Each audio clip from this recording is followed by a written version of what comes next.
ನಮಸ್ಕಾರ. ಜೀವನ ಮೌಲ್ಯ ಸರಣಿಗೆ ಸ್ವಾಗತ. ನಾನು ಯಶಸ್ವಿನಿ ಗಿರೀಶ್. ಒಂದು ಕುದುರೆ ದಿನವಿಡೀ ಹೊಲದಲ್ಲಿ ದುಡಿದು ತುಂಬಾ ದಣಿದಿತ್ತು. ತನ್ನ ಜಾಗಕ್ಕೆ ಬಂದು ವಿಶ್ರಾಂತಿ ಪಡೆದುಕೊಳ್ಳುತ್ತಿದ್ದಾಗ ಅಲ್ಲಿಯೇ ಇದ್ದ ಬೆಕ್ಕಿನ ಹತ್ತಿರ ತನಗೆ ತುಂಬಾ ದಣಿವಾಗಿದೆ, ಆದ್ದರಿಂದ ನಾಳೆ ಕೆಲಸಕ್ಕೆ ಹೋಗುವುದಿಲ್ಲ ಎಂದಿತು. ಆಗ ಚಾಲಾಕಿ ಬೆಕ್ಕು ಈ ಮಾತನ್ನು ಪಕ್ಕದಲ್ಲಿದ್ದ ಹಸುವಿನ ಹತ್ತಿರ ಹೋಗಿ, ಕುದುರೆಗೇನೋ ಮಾಲೀಕನ ಕೆಲಸದಿಂದ ಬೇಸರವಾಗಿದೆಯಂತೆ, ಅದಕ್ಕೆ ಇಲ್ಲಿ ಇರುವುದಿಲ್ಲ ಎಂದು ಹೇಳಿತು ಎಂದಿತು. ಹಸು ಹೋಗಿ ಈ ಮಾತನ್ನು ಮೇಕೆಯ ಹತ್ತಿರ ಹೇಳಿತು. ಮೇಕೆ ಹೋಗಿ ಮೊಲದ ಹತ್ತಿರ ಕುದುರೆ ನಾಳೆ ಇಲ್ಲಿಂದ ಹೋಗುತ್ತದೆ ಎಂದು ಹೇಳಿತು. ಮೊಲ ಹೋಗಿ ಕೆಲಸ ಮಾಡುವ ಆಳಿನ ಹತ್ತಿರ ಈ ಮಾತನ್ನು ಹೇಳುತ್ತದೆ.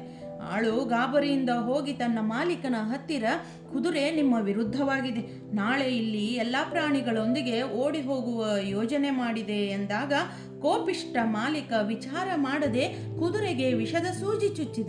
ಇದರಿಂದ ಕುದುರೆ ಸತ್ತು ಹೋಯಿತು. ಆತ್ಮೀಯರೇ, ಕುದುರೆ ಓಡಿ ಹೋಗುವ ಮಾತಾಡಿರಲಿಲ್ಲ, ಯಾರನ್ನೂ ದೂರಿರಲಿಲ್ಲ, ಯಾರನ್ನೂ ವಿರೋಧಿಸಿಯೂ ಇರಲಿಲ್ಲ, ಆದರೂ ಅದು ಸತ್ತು ಹೋಯಿತು. ಹೀಗೆ ನಮ್ಮ ಮನದ ಮಾತು, ನೋವು, ಸಂಕಟ, ಬೇಸರಗಳನ್ನು ಅರ್ಹರಲ್ಲದವರ ಮುಂದೆ ಹೇಳಿಕೊಂಡರೆ ಇಲ್ಲದ ಸಮಸ್ಯೆಗಳೇ ಹುಟ್ಟಿಕೊಳ್ಳುತ್ತವೆ. ಆದ್ದರಿಂದ ಗುಣ ನೋಡಿ ಗೆಳೆತನ ಮಾಡಬೇಕು. ಎಲ್ಲರೊಂದಿಗೆಲ್ಲವನ್ನು ಹಂಚಿಕೊಳ್ಳಲಾಗದೆಂಬ ಸತ್ಯವನ್ನು ಅರಿಯಬೇಕು. ಧನ್ಯವಾದಗಳು.